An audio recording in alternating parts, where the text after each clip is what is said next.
안녕하세요. 김성일 목사와 함께하는 GTS 말씀 묵상 시간입니다.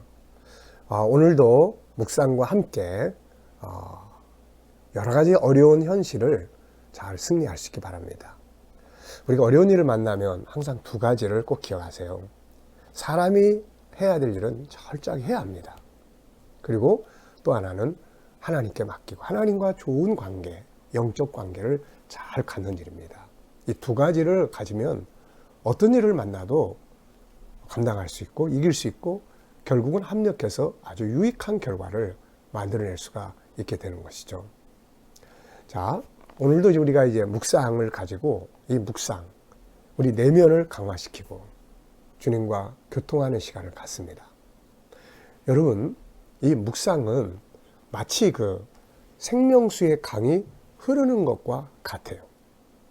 그래서 시편 1편에서는 복 있는 사람을 이야기할 때에 나쁜 짓을 안 하는 사람만 말하는 게 아니고 여호와의 율법을 주야로 묵상하는 사람. 이 사람들은 시냇가에 심은 나무가 시절을 쫓아 푸르고 열매 맺는 것처럼 형통한다.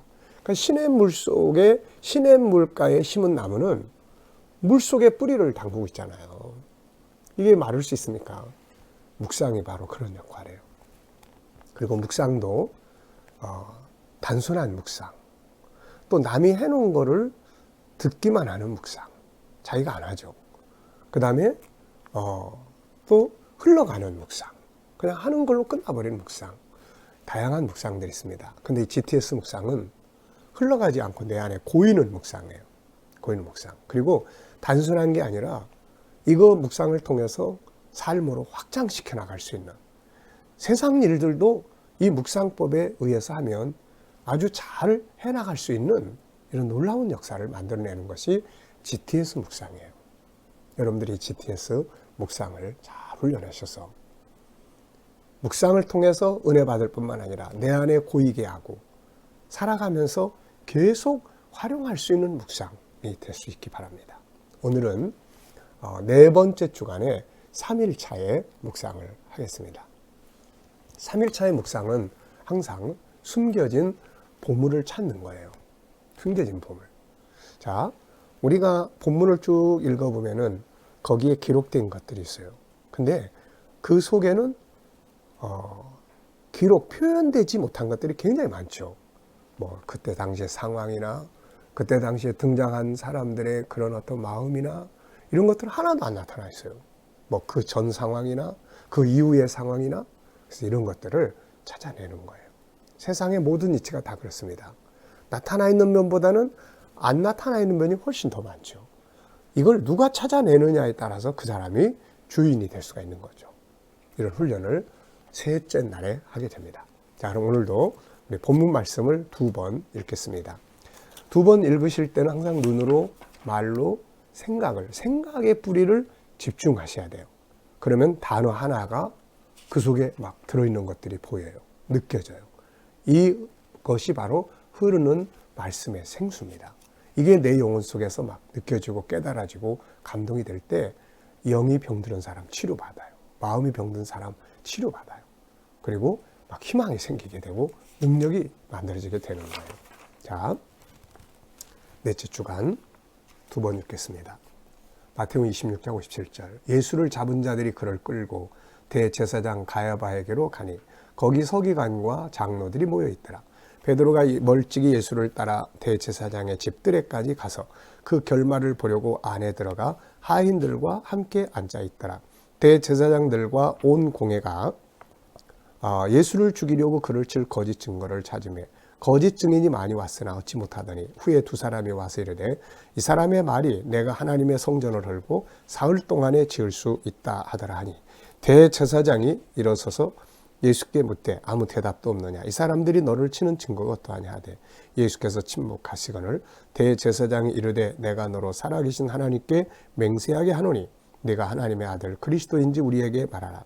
예수께서 이르시되 네가 말하였느니라. 그러나 내가 너희에게 이르노니 이후에 인자가 권능의 우편에 앉아있는 것과 하늘 구름을 타고 오는 것을 너희가 보리라 하시니 이에 대제사장이 자기 옷을 찢으며 이르되 그가 신성모독하는 말을 하였으니 어찌 더 증인을 요구하리요. 보라 너희가 지금 이 신성모독하는 말을 들었도다. 너희 생각은 어떠하냐? 대답하되 이르되 그는 사형에 해당하니라 하고 이에 예수의 얼굴에 침뱉으며 주먹으로 치고 어떤 사람은 손바닥으로 때리며 이르되 그리스도야 우리에게 선지자 노릇을 하라. 너를 친 자가 누구냐 하더라. 베드로가 바깥들에 앉았더니 한 여종이 나와 이르되 너도 갈릴리 사람 예수와 함께 있었도다 하거늘 베드로가 모든 사람 앞에서 부인하여 이르되 나는 네가 무슨 말을 하는지 알지 못하겠노라 하며 앞문까지 나아가니 다른 여종이 그를 보고 거기 있는 사람들에게 말하되 이 사람은 나사렛 예수와 함께 있었도다 하며 베드로가 맹세하고 또 부인하여 이르되 나는 그 사람을 알지 못하노라 하더라. 조금 후에 곁에 섰던 사람들이 나와 베드로에게 이르되 너도 진실로 그 도당이라 네 말소리가 너를 표명한다 하거늘 그가 저주하며 맹세하여 이르되 나는 그 사람을 알지 못하노라 하니 곧 닭이 울더라. 이에 베드로가 예수의 말씀에 닭 울기 전에 네가 3번 나를 부인하리라 하심이 생각나서 밖에 나가서 심히 통곡하니라. 아멘. 자, 한 번 더 보겠습니다. 읽을 때 깨달아지는 거는 거기다 꼭 쓰세요. 단어 밑에다 쓰고 떠오르는 거, 질문 이런 거. 네. 자, 예수를 잡은 자들이 그를 끌고 대제사장 가야바에게로 가니 거기 서기관과 장로들이 모여 있더라. 베드로가 멀찍이 예수를 따라 대제사장의 집들에까지 가서 그 결말을 보려고 안에 들어가 하인들과 함께 앉아 있더라. 대제사장들과 온 공회가 예수를 죽이려고 그를 칠 거짓 증거를 찾으며 거짓 증인이 많이 왔으나 얻지 못하더니 후에 2 사람이 와서 이르되 이 사람의 말이 내가 하나님의 성전을 헐고 사흘 동안에 지을 수 있다 하더라 하니 대제사장이 일어서서 예수께 묻되 아무 대답도 없느냐 이 사람들이 너를 치는 증거가 어떠하냐 하되 예수께서 침묵하시거늘 대제사장이 이르되 내가 너로 살아계신 하나님께 맹세하게 하노니 네가 하나님의 아들 그리스도인지 우리에게 말하라. 예수께서 이르시되 네가 말하였느니라. 그러나 내가 너희에게 이르노니 이후에 인자가 권능의 우편에 앉아있는 것과 하늘 구름을 타고 오는 것을 너희가 보리라 하시니 이에 대제사장이 자기 옷을 찢으며 이르되 그가 신성모독하는 말을 하였으니 어찌 더 증인을 요구하리요. 보라 너희가 지금 이 신성모독하는 말을 들었도다. 너희 생각은 어떠하냐 대답하되 이르되 그는 사형에 해당하니라 하고 이에 예수의 얼굴에 침뱉으며 주먹으로 치고 어떤 사람은 손바닥으로 때리며 이르되 그리스도야 우리에게 선지자 노릇을 하라. 너를 친 자가 누구냐 하더라. 베드로가 바깥들에 앉았더니 한 여종이 나와 이르되 너도 갈릴리 사람 예수와 함께 있었도다 하거늘 베드로가 모든 사람 앞에서 부인하여 이르되 나는 내가 무슨 말을 하는지 알지 못하겠노라 하며 앞문까지 나아가니 다른 여종이 그를 보고 거기 있는 사람들에게 말하되 이 사람은 나사렛 예수와 함께 있었도다 하며 베드로가 맹세하고 또 부인하여 이르되 나는 그 사람을 알지 못하노라 하더라. 조금 후에 곁에 섰던 사람들이 나와 베드로에게 이르되 너도 진실로 그 도당이라 내 말소리가 너를 표명한다 하거늘 그가 저주하며 맹세하여 이르되 나는 그 사람을 알지 못하노라 하니 곧 닭이 울더라. 이에 베드로가 예수의 말씀에 닭 울기 전에 네가 3번 나를 부인하리라 하심이 생각나서 밖에 나가서 심히 통곡하니라. 아멘. 자, 3일차 숨겨진 비밀 찾기. 숨겨져 있는 안 나타난 것들을 찾아보는 거예요. 1번 대제사장과 온 공회가 예수를 죽이려고 했습니다. 왜 그들은 예수님을 죽이려고 했을까요? 자, 한번 생각해 보세요. 왜 그 사람들은 예수를 죽이려고 거짓 증인들까지 찾아서 모아가지고 그렇게 했을까요? 네, 저는 2가지를 적어봤습니다. 첫째는 몰라서. 모르면 이렇게 해요. 모르면 망하는 거예요. 모르면. 누가복음 23장 34절에 보면 예수님께서 십자가에서 자기를 못 박아 죽이는 자들을 죄를 그들에게 돌리지 마소서. 저희는 자기들이 하는 것이 뭔지 알지 못하니이다. 여러분이 알지 못해서 다 되는 거 아니에요. 모르면 엉뚱한 짓 하는 거예요. 호세아서 4장 6절의 말씀이 떠오릅니다. 내 백성이 지식이 없으므로 망하는도다. 모르면 망하는 거예요. 모르면. 로마서 10장 1절로 3절에도 바울은 이스라엘 사람들이 왜 먼저 복음을 받아놓고도 저희들이 멸망으로 가느냐. 저희들이 몰라서 그런다는 거예요. 하나님의 의를 모르고. 네. 알아야 됩니다. 그래서 우리가 이 디모데후서 3장 14절에 보면 바울은 배우고 확신한 일에 거하라고 해요. 여러분, 내가 잘 몰라서요. 이게 모르는 게 중요한 게 아니에요. 문제가 아니에요. 이거 모른다고 해서 다 되는 거 아닙니다. 배워야 하고 알아야 돼요. 현실적으로는 자기들의 기득권 지키려고 한 거죠. 저 예수님이 골칫덩어리예요. 와서 백성들에게 막 인심을 얻고 자기들은 로마하고 결탁을 해가지고 지금 그 지위를 지켜가고 있는데 백성들이 다 예수님 따라가고 저러다 잘못하면 로마를 반역하게 생겼으니까 그러면 자기들의 목이 달아나는 거예요. 기득권. 참 안타까운 일입니다. 오늘 우리도 우리의 기득권, 진정한 회개라고 하는 것은 내 기득권을 내려놓는 거예요. 내 기득권을 내려놓지 않고 회개는 안 되는 겁니다. 두 번째입니다. 거짓 증인들이 그를 모함하고 거짓으로 증언할 때 왜 예수님은 침묵하셨을까? 침묵. 아무 말도 안 했어요. 저는 이렇게 썼습니다. 자기 갈 길을 지금 가고 있는 거예요. 그냥 뭐 힘이 없어서 붙잡혀서 거기 자리에 있는 게 아니고 그냥 자기 스스로 갈 길을 가는 겁니다. 어차피 또 자기를 죽이려고 하는 그 사람들의 이 거짓말, 그리고 정말 중요한 거는 인간들과 이야기하고 싶지 않은 거예요. 지금 하나님과의 관계에서 그 길을 가고 있는데 뭐 사람들에게 뭐 그렇다 저렇다네요. 네.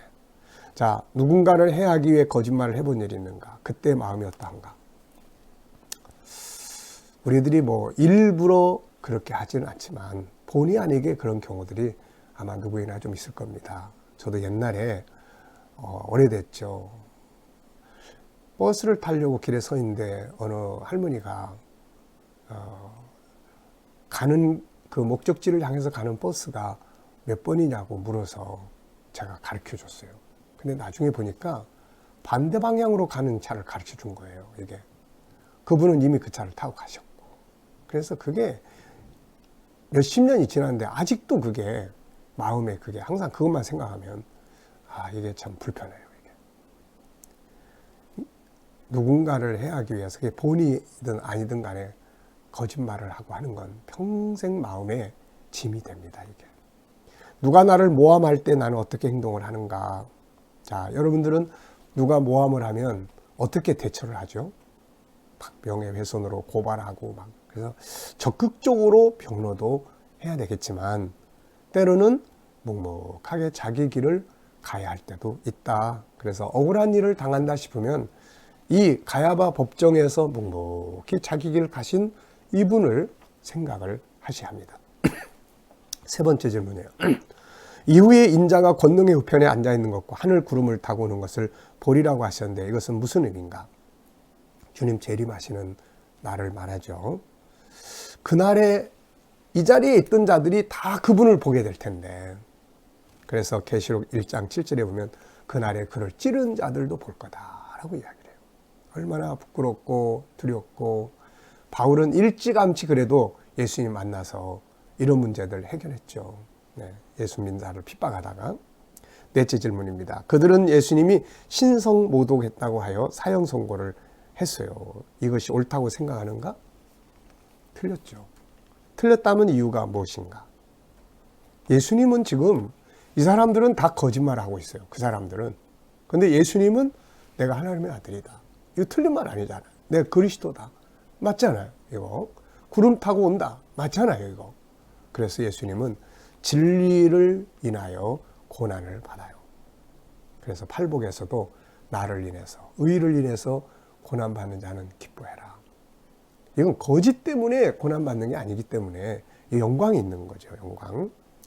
사형에 여기 좀 오타가 있네요. 사형에 넘겨지지. 이 말이 아니고 사형에 넘기자고 한 사람들이에요.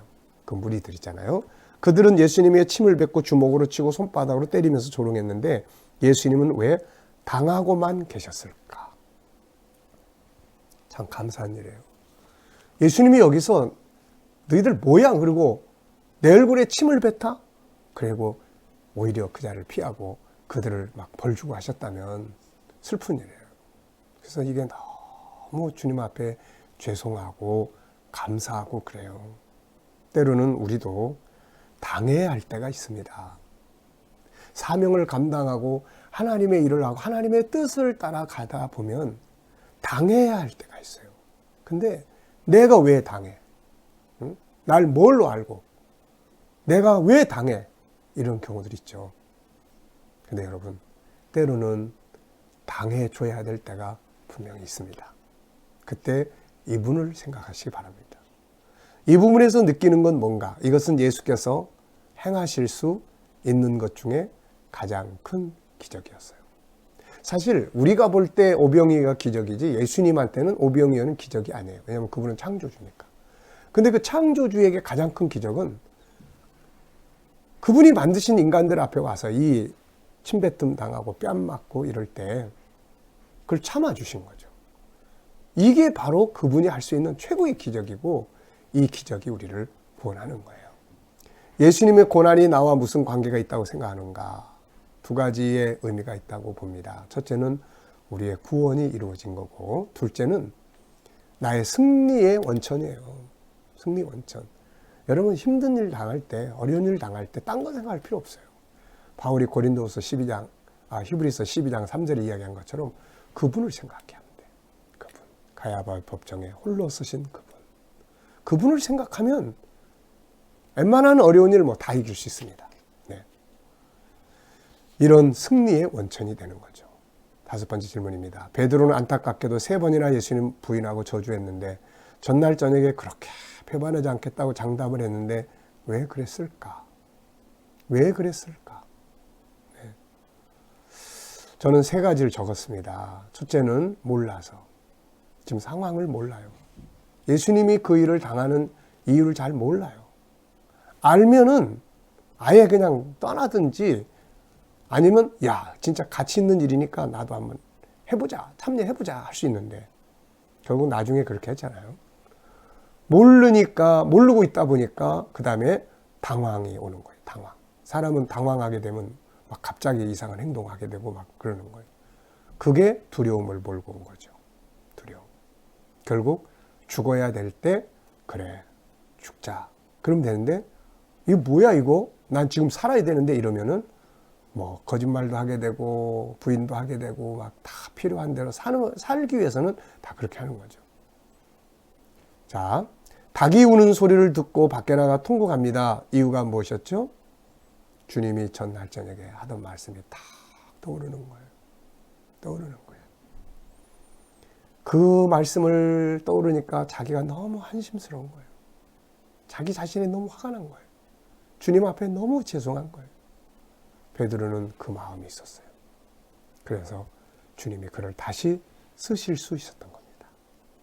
죄를 짓지만 그 일로 인해서 아픈 마음, 말씀이 떠올라서 괴로워하는 마음, 이것은 사는 방법이에요. 사는 비결입니다.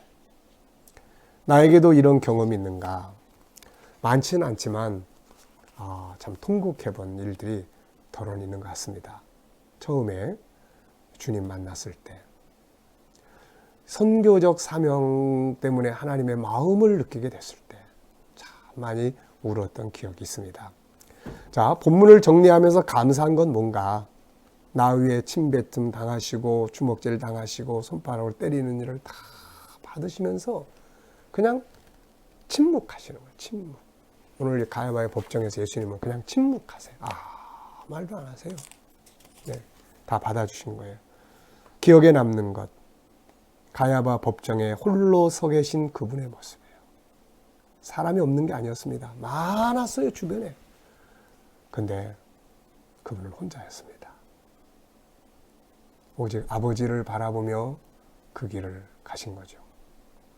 우리가 주변에 사람이 많은 것 같아도 때로는 가족이 있고 친구가 있고 뭐 형제가 있고 다 있어도 때로는 나 혼자 서 있습니다. 그때 필요한 것이 바로 하나님이에요. 주님이에요. 네. 말씀 속에서 느껴지는 하나님 마음은 뭔가? 나에 대한 사랑. 뭐 다른 말을 설명할 수가 없어요. 사랑. 그래서 참고 또 참고 당해 주신 거죠. 자, 질문 2개 만들어 봤습니다. 만약 주님이 여기서 침뱉음을 다 받을 때 나 못 참겠다. 그러면서 휘어지고 저어버리고 밖으로 나가버리셨다면, 네, 너무너무 감사해요. 이게 만약 베드로가 당당하게 그래, 나 저분하고 같이 있었다, 왜? 나도 죽여라, 이렇게 나왔다면 어떻게 됐을까? 이 질문 두 개를 써봤습니다. 오늘도 힘든 세상이지만 말씀 묵상을 통해서 우리들의 영혼의 뿌리를 그곳에 다 내리고 승리할 수 있기 바랍니다. 기도하겠습니다. 주님 감사합니다. 우리 주님 가야바 법정에서 홀로 서 계셨습니다. 나를 구원하시려고, 나를 사랑하셔서 참고 또 견뎌 주셨습니다. 가장 큰 기적을 만들어 주셨습니다. 이 모습 잊지 않고 우리도 살아가는 동안 주님, 때로는 참아야 하고, 때로는 견뎌야 하고, 때로는 감당해야 하고, 때로는 당해줄 수 있는 이런 삶이 되게 해 주옵소서. 오늘도 우리 자녀들, 친척들, 이웃들, 믿지 않는 자들 주여 다 돌아와 구원받게 하시고, 오늘도 우리 모든 성도들 이 코로나 질병 속에서 머리털 하나 상하지 않도록 주여 저희들이 머무는 곳마다 지켜주시고 은혜 베풀어 주시옵소서. 이 일을 대체하기 위해서 수고하는 지도자들, 많은 사람들의 수고가 있습니다. 아버지, 저희들의 수고가 헛되지 않게 하여 주옵소서. 속히 질병이 소멸되게 하여 주시고, 이 일을 통해서 이단들은 뿌리째 뽑힐 수 있도록 역사해 주시옵소서. 세계 곳곳에 있는 선교사님들을 지켜주시고 그들의 수고로 열방이 돌아오게 하시며 북한 땅의 교회와 성도들 속에도 은혜 베풀어 주옵소서. 오늘 한 날도 믿음으로 승리하게 하여 주시옵소서. 감사하며 예수님의 이름으로 기도하옵나이다. 아멘.